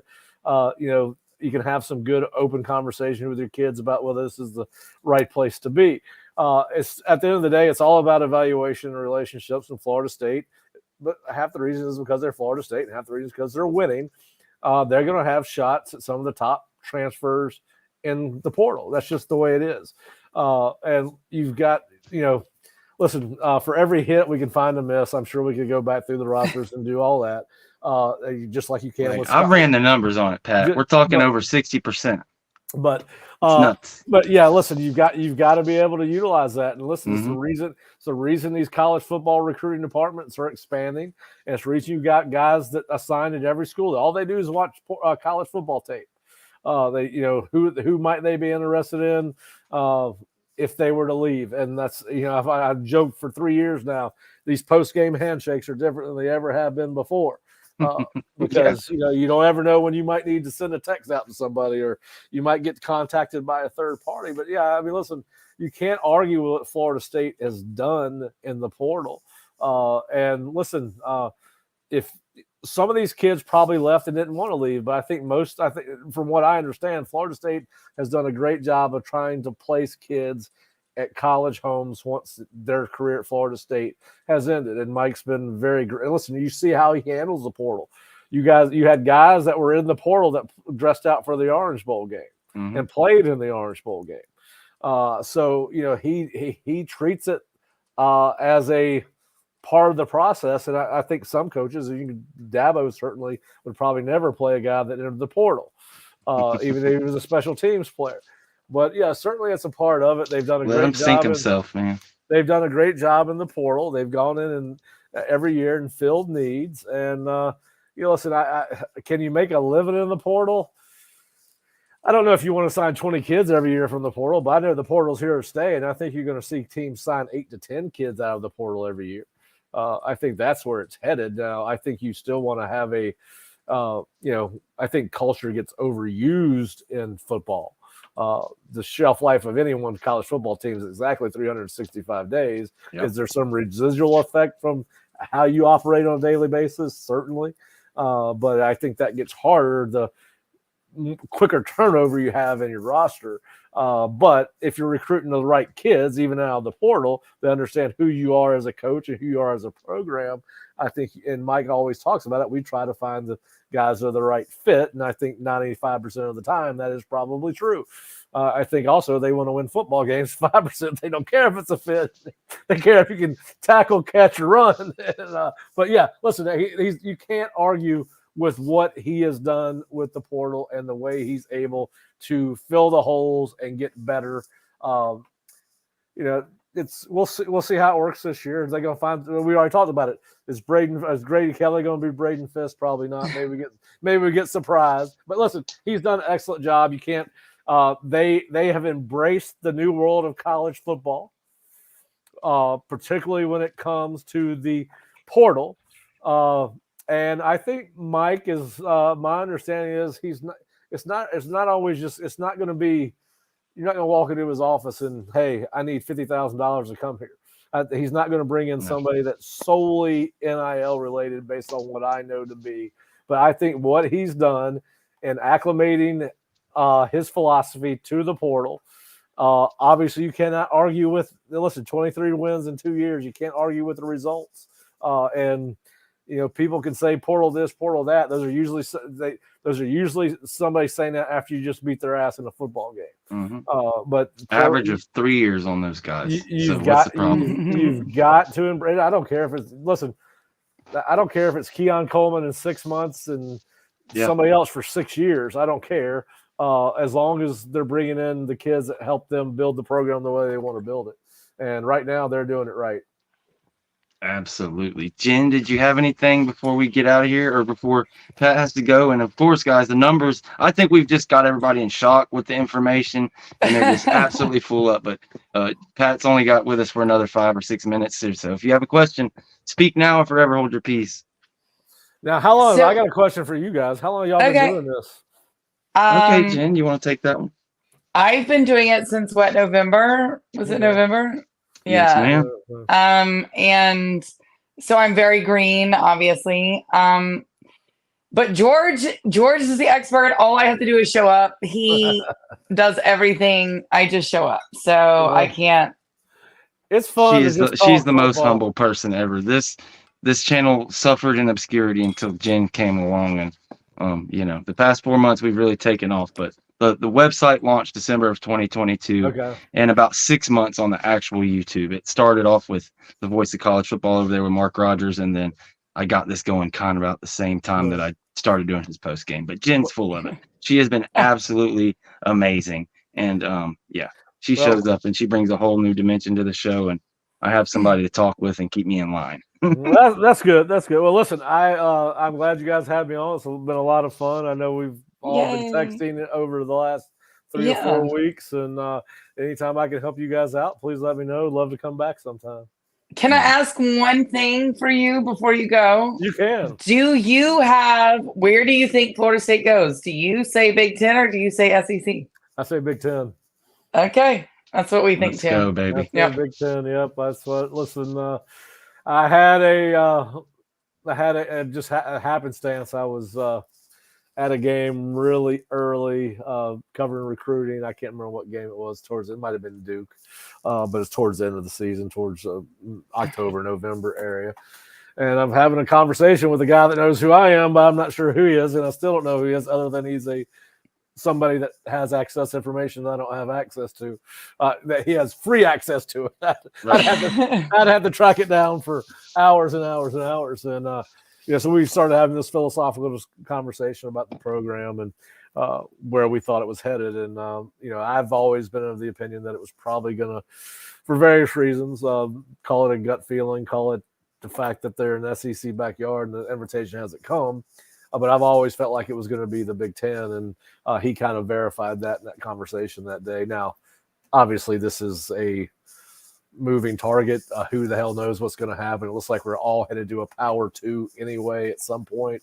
But I think if you had to say what you want to put some money on, I would say Florida State to the Big Ten, and I'm hoping that we get that announcement sooner rather than later. I know the lawsuit's a big deal. As I told you guys privately, I just want somebody to just give me the cliff notes to the lawsuit once it's ended and there's been a decision made. I just got too much to do. I know Florida State wants out. Dude. And I know the ACC wants the money. Yeah. The only people I know that are having a good time with this damn lawsuit are the lawyers who are getting rich as hell off this thing. Oh, and they're earning their money, and I get it. But I do love lawyers because the world needs ditch stickers too, right? In the great world, in the great words of the Judge Smells from yes. The world needs ditch stickers too, and look, these attorneys need to make a living too. And hopefully, the ACC is trying to say you'll get nothing like it. Yes, thank you. Yes, it's over in Caddyshack, absolutely. And I mean, maybe some people are sitting here going, "What the hell are they talking about?" Look, that's the best movie ever. And if you don't understand that, then maybe you should go also watch Blazing Saddles, because neither one of those movies would be made today. I'm just Airplane, all that good stuff. By the way, you could not have released Blazing Saddles today. Mm-mm. So you could not release Blazing Saddles today. I love that movie. Airplane is my favorite. The Delta Ebonics, when they're on the thing and the nun has to come over and translate. That's like, my gosh. And I know that lady's like, with her mouth. Oh, I can't. It's the funniest thing I've ever seen. Airplane. I think it's got what's the NBA star? It had Kareem Abdul-Jabbar. Yeah, he's the pilot of the airplane with Mr. Magoo. It's like one of the best things I've ever seen. But man, we sure appreciate it again. Leslie you come Nielsen. on anytime you want. You're welcome here at the Renegade Rundown. Thank you. And we will do it again. Don't call me Shirley. All right, guys. Y'all have a Pick the wrong day to stop huffing glue, didn't you, buddy? All right, man. Thank you. We'll see you next time, man. Thank you. Have a good one. Hey, I enjoyed it. Thanks much. Thank you so much. Boom. That was a lot of fun, guys. Thank you so much, everybody, for joining us. That was so much fun. We had to talk recruiting with our guy while he was here. There's also 2 other dates on the thumbnail that we got to get to. And I'm not sure exactly. I got to get here and straighten it out. I know March 22nd is a court date and April 9th is a court date. One of them, April 9th. Go ahead. Okay, March 22nd might be the North Carolina court date, correct? April 9th is the Florida and Leon County court date. I think I would look at it like this. I would think the March one with the ACC is going to be a stay and then see what the Florida court says, possibly. I don't know. I need to look into that a little bit more. Let's see. So following the commissioner's statements, the ACC filed a motion in mid-February to a Leon County court judge where FSU is located to ask that the school's lawsuit be dismissed. Which is not going to happen. No way in hell. The actual hearing for that, the first legitimate hearing, not all this back and forth stuff we've been doing. The actual first hearing is April 9th at 9:30 in Tallahassee. And that is the trial of substance. That's what me and Jen have been telling you guys about. And like she spoke to, March 22nd is another response to an amended filing type deal in North Carolina. So they haven't actually gotten to their first hearing date. But yeah, this one, April 9th, this is huge, Jen, because April 9th, I don't know if you guys realize this, but March practice starts in 2 weeks. The spring game is the 20th. So you're talking about 11 days before the spring game. And if you're going to have any settlement talks, I don't know exactly. We'll have to speak to our lawyer friends and really get into this. I don't know how much is at stake at the very first hearing, but if the judge could order discovery at this first hearing, you've got a good chance you could have settlement talks here in the next couple of weeks. So it's going to be a lot of fun. I'm gonna have a different take than you do, because I think the March one is huge. Because to me, and maybe I'm reading it wrong, I need to go talk to some attorneys, that are people that know way more than I do. If that judge in North Carolina takes that case and says, I'm going to stay to see what the Florida judge does, whoa, boy. You could have a settlement right after that decision happens. That's what I'm saying. Let's see. I'm not sure. Like you said, we'll have to talk to a lawyer or whatever, because for that to happen, you're going to have the hearing that's happening on April 9th, in my understanding. So that the only thing they could possibly do here in the March 22nd thing, I believe, is to dismiss and this and that. But yeah, if they decided to go out and make a statement that, hey, there's a stay and we're just going to follow what Florida does, that would be gigantic. What if they dismiss it on March 22nd? Well, it would just put it back to where April 9th is what matters. Because like you're saying, then that one's gone. I think that gives the ACC, I think that gives Florida State so much leverage, even if it stayed or dismissed. I think it gives Florida State so much leverage going into Leon County, going into that April 9th. It goes to 100% leverage. That's what I'm saying. What I'm saying. I think that could bring in a wow moment for the ACC. And I think that you could be looking at a settlement offer talks right then and there, as soon as that judge, because you could see an attorney looking at the other attorney and saying, let's get together, let's talk. Oh yeah, make no mistake, I was saying that just even regardless of what happens in North Carolina, this is huge. You're possibly going to have settlement talks regardless, because Florida, everybody knows at the end of the day, is most likely going to be the quarter record, the one that's most important. But yeah, if March 22nd, we got a boom, this thing stayed, we're just going to follow Florida's precedent, then absolutely, then you're almost guaranteed a settlement. Then we're like, there's no doubts we're going to be on this show in the coming weeks talking about settlement talks because they're going to start happening. Yeah, if it gets stayed up there and it goes 100%, oh hell yeah. But I still think, regardless of what happens out there, that I think we all know that 90% Florida, that's going to be the one that matters in the end. That's just my opinion. But and someone in the chat said the March 22nd court date, I believe the judge could say the wrong jurisdiction. If the judge says that, then it's over too. That is over too. The ACC is going to try and settle quickly and fast. And if they don't get any sort of argument in a North Carolina court, then they're going to be making the quickest settlement you can possibly see. Just letting you know that. Yeah, Al Woody says, or there could be a settlement before the Florida court date. That's what we're saying, bro. We're saying that regardless, yes, there's a chance there could be a settlement before that April 9th date. But what Jen is saying is, say March 22nd, they decide, boom, it's going to Florida, or we're going to stay this thing and see how it plays out in Florida before we move forward. If that happens, then hell yeah, we're going to see a settlement before the court date.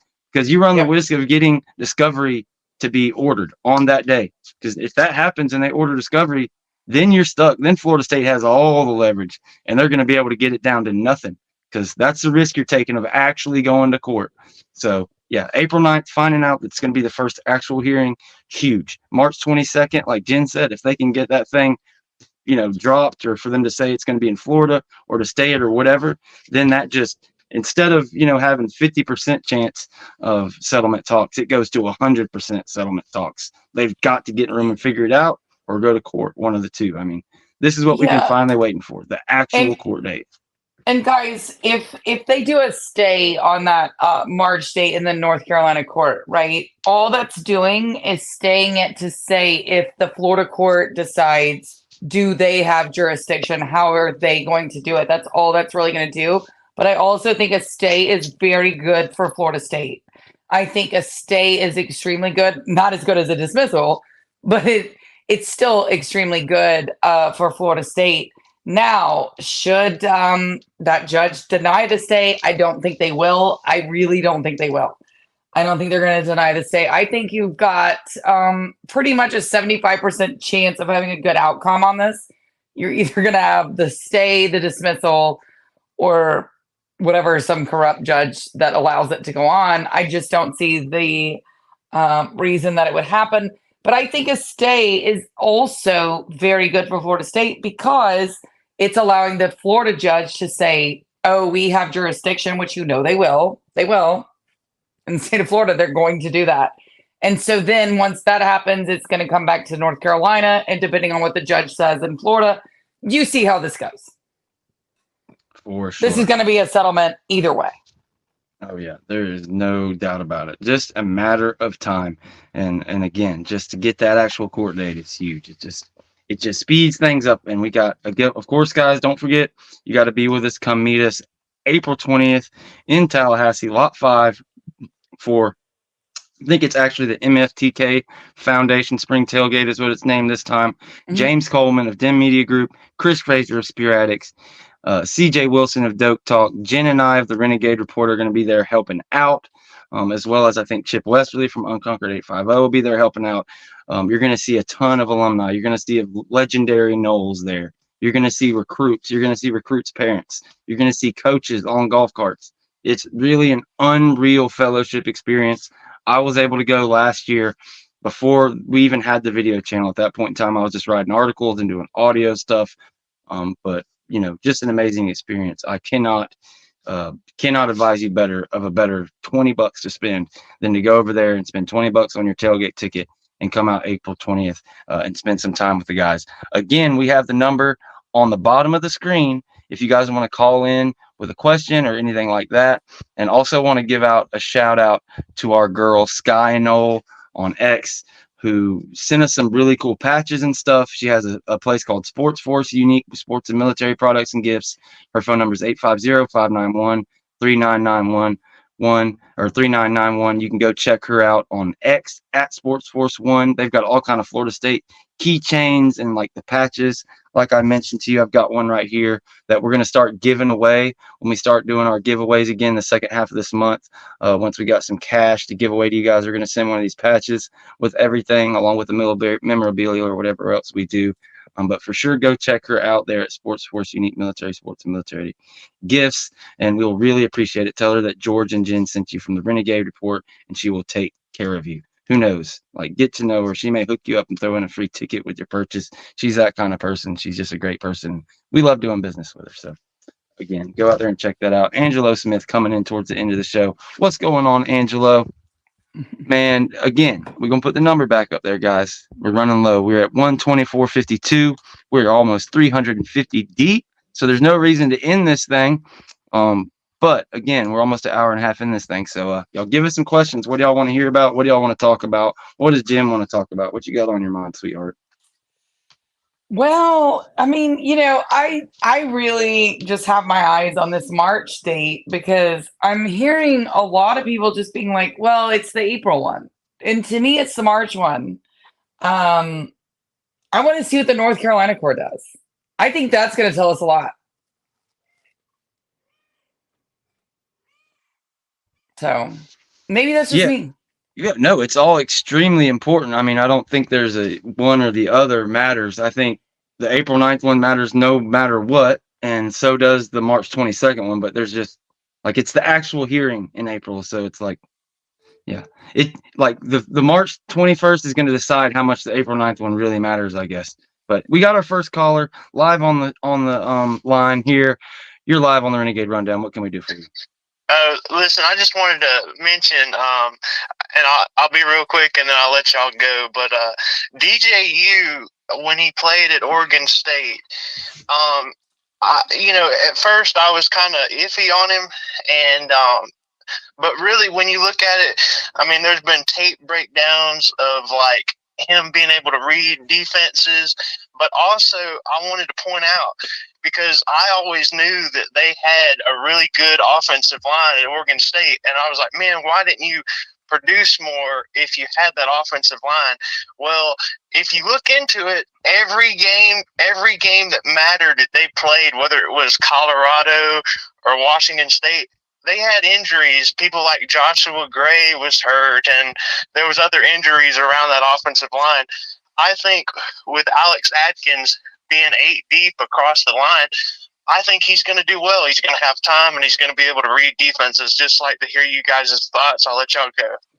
No, man, great question, man. And guys, just understand, if you call in while somebody else is on the line, it's not going to go through. So wait till somebody hangs up and start the call. But all those calls come through, but I can't answer. We only take one at a time. But yeah, we had a comment on that. I think I may have said just in passing that Oregon State didn't have that great of an offensive line. They really did. The thing is, going into the season, they were supposed to have a top 5 offensive line. They were supposed to be absolute studs. And as our caller just said, it didn't work out that way. They had a lot of injuries throughout the year. And like you said, in a lot of their better games, if you're a Florida State fan, you've seen it. You understand what situations like that. Oregon State was in a situation that Florida State was in like 2020, 2021. It was just a tough deal. So, yeah, even though I think they were like 24th or 25th in offensive line ranking, and they've got a dude who's going to go first or second round, he's going to be in 100% better situation at Florida State. He had some smaller, shorter wide receivers at Oregon State. That's another thing. Even though you have a stud, I forget the guy's name, but one of the guys was really, really good. He's never been in a situation where he had the options that he has at Florida State. So, yeah, great call. And I agree pretty much with exactly what you said, man. And I couldn't be higher on DJU. I think a lot of people are low on him. And I see people like our buddy Jake, and I feel like their takes on it are in terms of the NFL draft more than it is college football. I think people will really get hung up on that. Absurd. We're talking about college football. Yeah, like that's such a bad take to have. It's just to be talking about the NFL. Which the NFL, great, good for you. Yes, absolutely. None of us can go make that money. I can promise you, as a 6 foot tall white woman, nobody is inviting me to go play in the NFL. I get it. 100%. You get invited. Good for you. Like, you are the top 1%. Okay. But like in college football, yes, DJU is a good college football player. There's no question about this. It's not even up for debate. Like, there's no reason for this conversation. Cam Ward is a good college football player. This isn't up for discussion. JJ McCarthy, good college football player. What's up for discussion is how they translate to the NFL. I personally believe Cam Ward and DJU translate way better than JJ McCarthy does, but that's cool. Your mouth to God's ears, but they filled one guy Nobody up. else believes me. I don't look. JJ McCarthy is Zach Wilson 2.0, and I don't know how I'm the only one seeing Why are you it. gonna cuss Zach Wilson like that, man? I didn't cuss Zach Wilson. He kind of did it to himself with his own talent. And That's me screwing his saying. That's me mom's saying that friends. JJ McCarthy's that bad. That's But the I joke. mean, Zach could have had some better, PR by not screwing his mom's friends and all those things. That wasn't me. I didn't ask him to do that. I'm just saying, I think JJ McCarthy, Zach Wilson are the same player. And I think people were fine on Zach Wilson, terrible on JJ McCarthy until the combine for some reason. I don't know. Maybe he did hook up with his mom's friends. I don't know. Maybe he did. Maybe that was the jumper. I don't know. Wasn't, wasn't for me. Yeah, first time hearing of it, but it's hilarious. We got another caller live on the Renegade Rundown. What do you got for us? Hey guys, this is Nick. Just Nick Snyder, my guy, man. You call in every show. We really appreciate you, man. We really do. I don't think we really appreciate it. thanks. Yeah, it's fun to call. But Petty, wonderful, lovely color. Except if we do announce in the spring that we finally are away from the ACC, I don't know how it happens. One of multiple scenarios you guys have already gone over. Right. How much worse do you think the officiating can get in all sports? Ooh, you're saying if we have to play in the ACC when they know we're going to the Big Ten? Yeah, this season. Oh, boy, lame they know duck we're out team. on 25. Yeah, But- lame duck officiating. That'll be tough. That's a great question, Nick. I'll let Jen take this one, and we'll open the line up. But we appreciate you calling. Thanks. What's that going to be like? We're already the redheaded stepchild. What's going to be like when we're like on our exit tour? Well, okay. So what is it going to be like on our exit tour? It's going to be just the same way it is during the year. The ACC has treated Florida State terribly. Could they actually treat them worse? That's the question. Lord have mercy. I don't know how. I really don't know how the how any of this could make it, I don't know, like any worse than what they usually do, but they're never going to actually treat Florida State with respect. And for me, the ACC, you know how I feel about them. Absolutely. Two birds to the moon. Two birds to the moon, all these things. Sorry, my Zoom was going off. My bad. Sorry, guys. That was my actual job. But I feel like for Florida State, we've just gotta, like, the ACC is going to treat you like shit. You just have to either get around it or not. That's the only thing you can do. They're going to, and this year is going to be even worse. It's going to be even worse. It's going to be even worse than it was in 2000, 2013. I mean, it's bad. Everybody knows that. Yeah, make no mistake. You come out and you bash the conference, you all of these things. We've never been the team to get all the calls. Even when we were the one tearing it up, we've won 16 ACC championships. Never. It's always been the conference for the little guys. I'll have to speak to some Clemson fans, but it feels like Clemson got a little bit of that prestige, got a little bit of the benefit of the doubt when they were on the run. Florida State never got it. So can it get worse? Like Jen said, I don't know how much worse it can get, but yeah, it's going to be bad. There's going to be a couple things that happen throughout the year that is just going to be total BS. I'm not sure exactly how they're going to do it. They can't be too flagrant.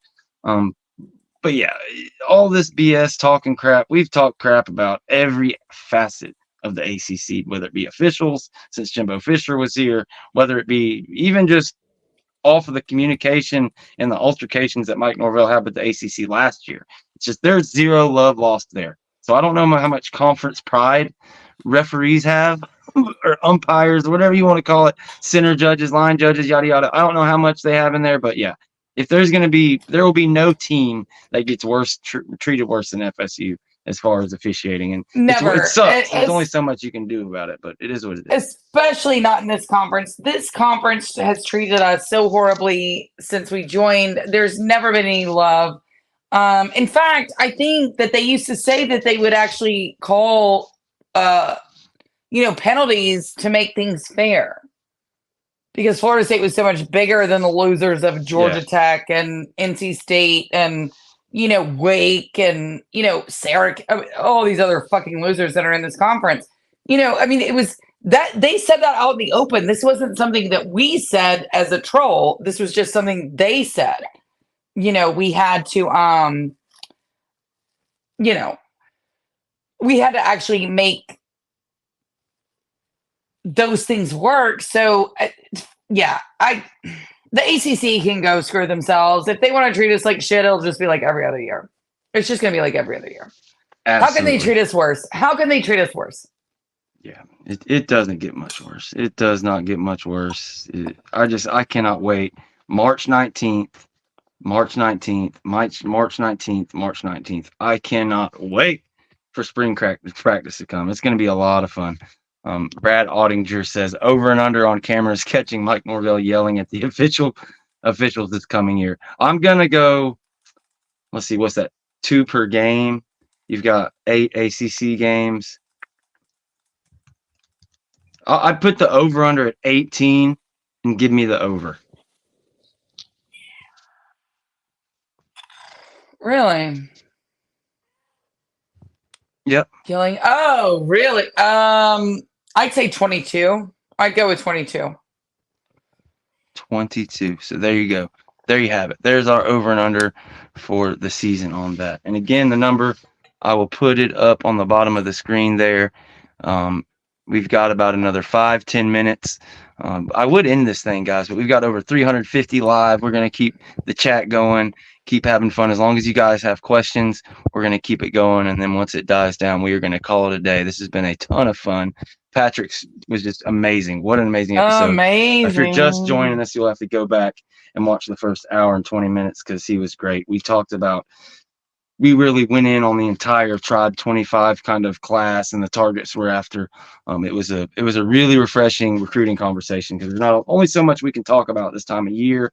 There hasn't been a ton of information. So it was fun. We've kind of been waiting and building up on that episode. We finally got to have it. So that was a lot of fun. And we've got another caller. You are live on the Renegade Rundown with George and Jim.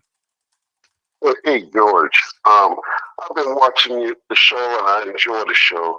One thing I like to say is back on that court date in North Carolina for March 22nd, that's a very important day. And I'm the one who had made a comment for as that it will probably, the judge probably would say that this is not in his jurisdiction. Because of the mere fact the contract was never signed in North Carolina. It's several reasons why this would be in Florida.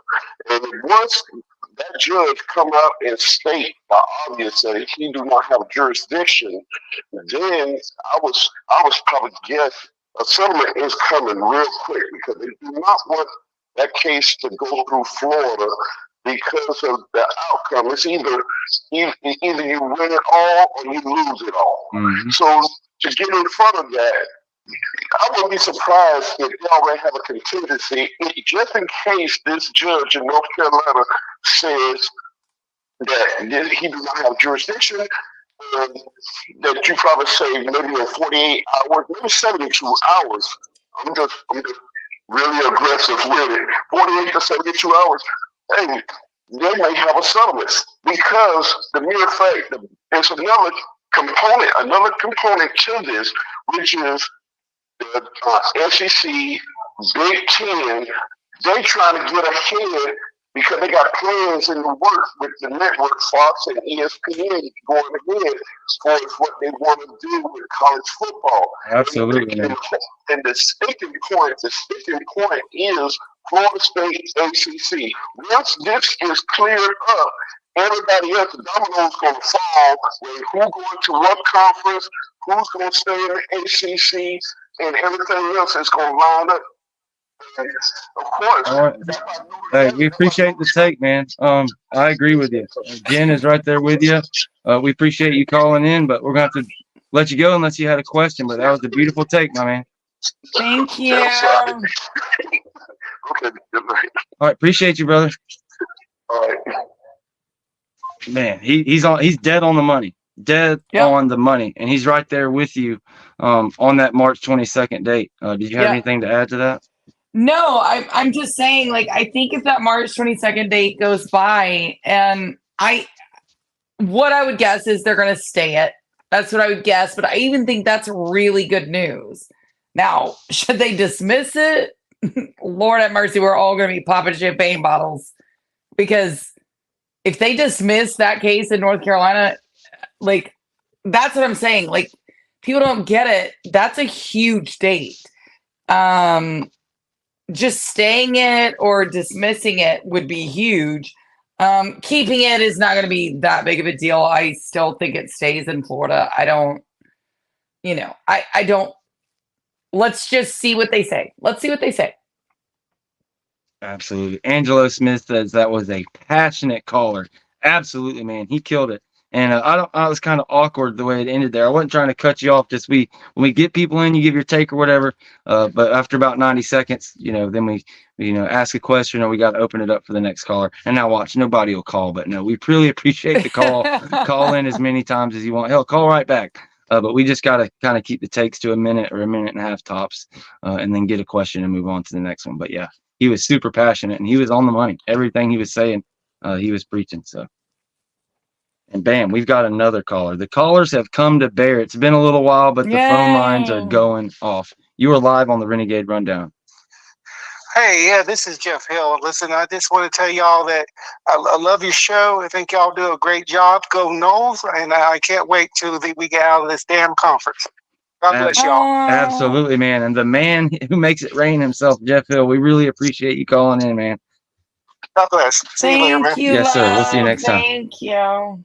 If you don't know who Jeff Hill, he is that dude. He's been a member since Jump Street. He really, really supports the channel here, Spear Addicts, Den Media Group, the whole crew. He's awesome. So we appreciate you calling in. And again, that number's up there. We'll continue taking your questions all the way up to 2 hours. So just 356 live. So we're going to keep it rolling. One other big thing that we haven't really spent a ton of time talking about, Alex Atkins and this NIL deal. So if you've missed the story, if you don't know anything about Daryl Jackson and his issues, he comes to Florida State last year. A month after he gets here, they change the NIL rules. Well, all of a sudden, he doesn't meet the transfer criteria, so he has to sit out for a year, along with another wide receiver in North Carolina named Tez Walker. Well, Tez Walker, Daryl Jackson, they both appeal it. The North Carolina guy gets his appeal. He gets to play after 3 or 4 games. Florida State stuck in the dirt. Now we fast forward 12 months, and Florida State did the right thing. We're not going to get caught napping. We're going to deal with NCAA, whatever. Yeah, you give us our 3 games and these couple scholarships, and we'll get on with our business. Well, after that, the very next person the NCAA goes to hit with the violations, Tennessee, bam, they sue. And then the next 4 or 5 people, they try to bring the hammer down. Sue. They're not taking it laying down. So what does NCAA do? Instead of, doing, continuing to do their rules and fighting the court battles, yada, yada, no, boop, we're just going to stop.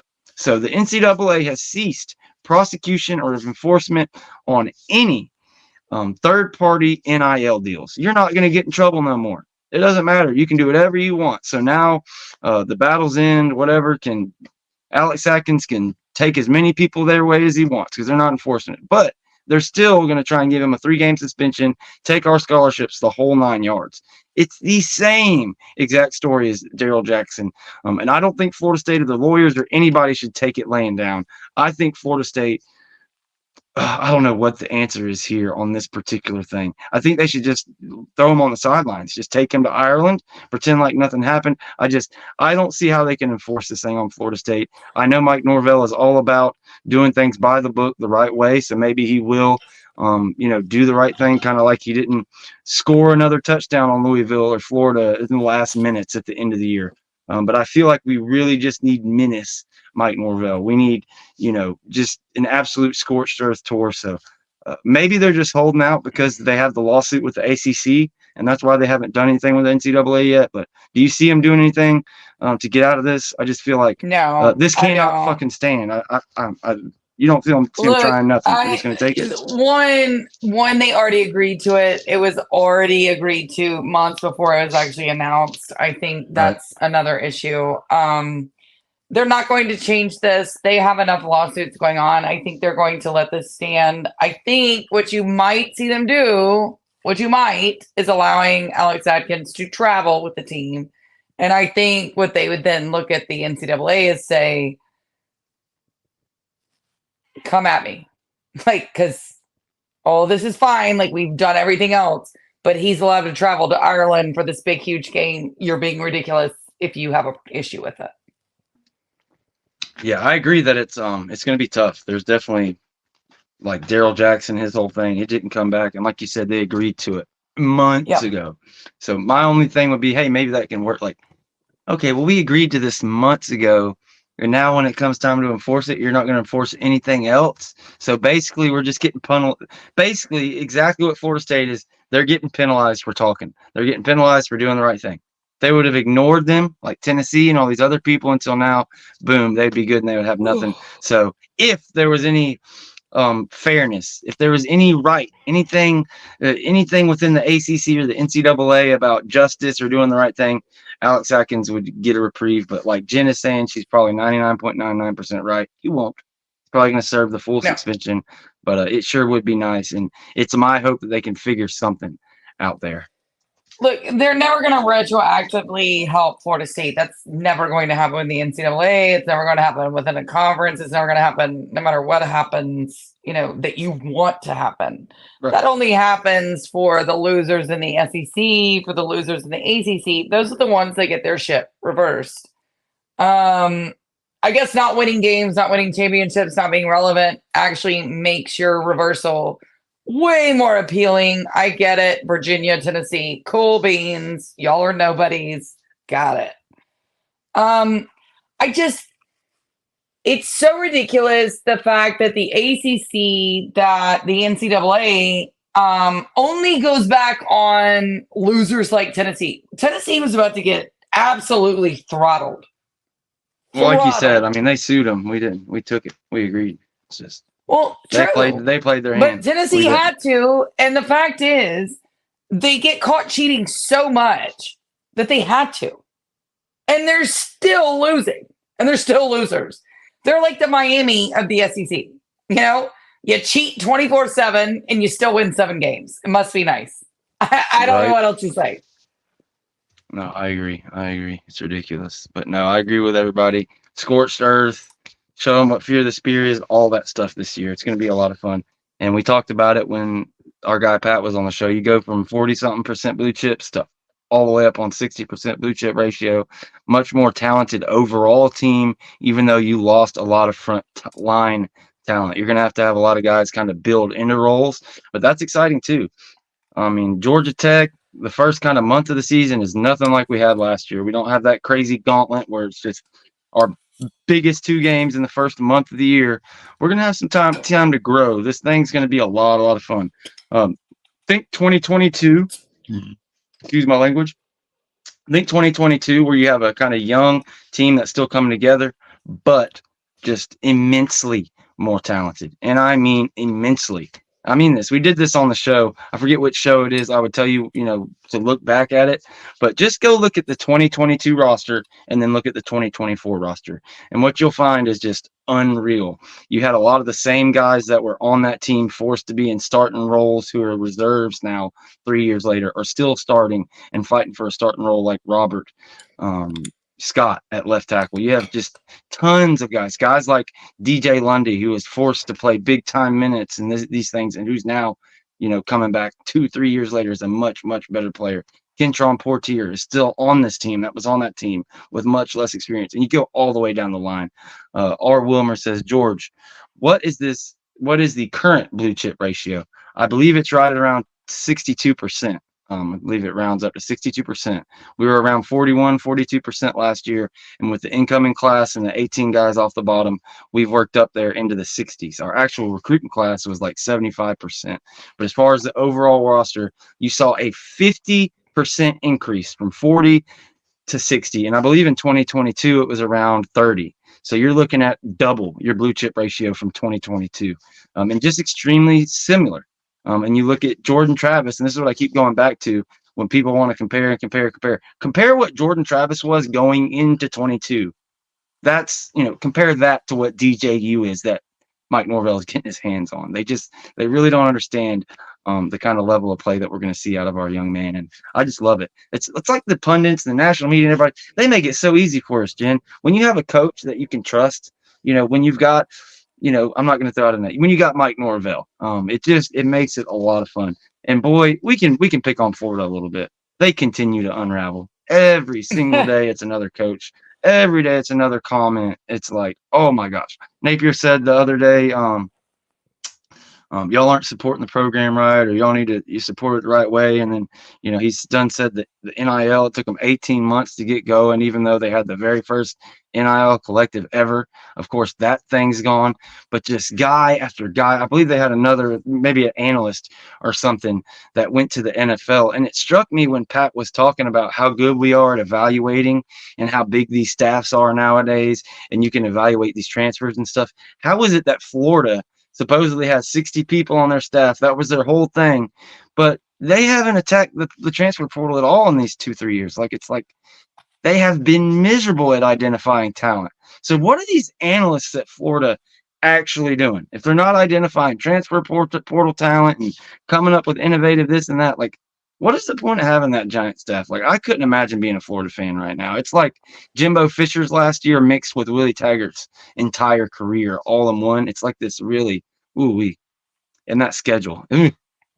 I mean, I guess all those coaching staff members are supposed to keep the kids from talking to other teams to get them to leave the program. I think that's what they're actually being paid to do. They are being paid to keep kids out of the portal. That's what they're being paid to do, because they're not being paid to teach them. They're not being paid to, coach them up. They're not being paid to, keep them quiet. I've never seen anything like what I've seen going on at the University of Florida in the last couple days with former players berating the program. I mean, there's so much stuff going on. I mean, it's wild over there. And, now you have Billy Napier just over here going, he's like one of those Garfield cats that's stuck on a window, please don't fire me, sir. It's weird. It's weird. And this is our flagship. Yeah. It's Who's sad. flagship? The only thing that can make it any better is for them guys and that embarrassment to beat Miami first week of the year for their big season. just make my heart swell. Let them beat them 2-3 or something. I need them to, not because I'm going to bet on them to, but I am going to bet on them to. Did you see that? I do need them to. What? Did you see the interview with Etienne? Yes, I posted it. Did you not see it? No, I did. That's He's why like, I he brought it wanted up to for you to win talk about it. games. Oh my God. I mean, that would make me sick. That was your best player on the team. And he's like, I just needed to win games. That's why I had to leave. Yikes. I mean, he went scorched earth, just straight up. The way he worded it, it wasn't even like I want to compete for a championship. He said, I just want to play in December. Yes. They're playing November in a game that matters. It was just the bottom of the barrel. He was like, can y'all just get to the Mayo Bowl or anything? Tough times, Right. but I love it. And it's just all these recruiting matchups and everything else. If we're down and it's Florida State versus Florida this go around, I love it because I know one thing: Napier is a gone ass after this year. So whoever Florida State or whoever Florida thinks they got locked down is going to be easy pickings come signing day. So I really can't wait.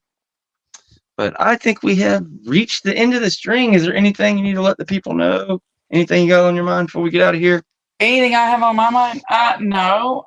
Let's all get ready for the spring game. Who's ready to be there? We're going to be there. It's going to be so fun.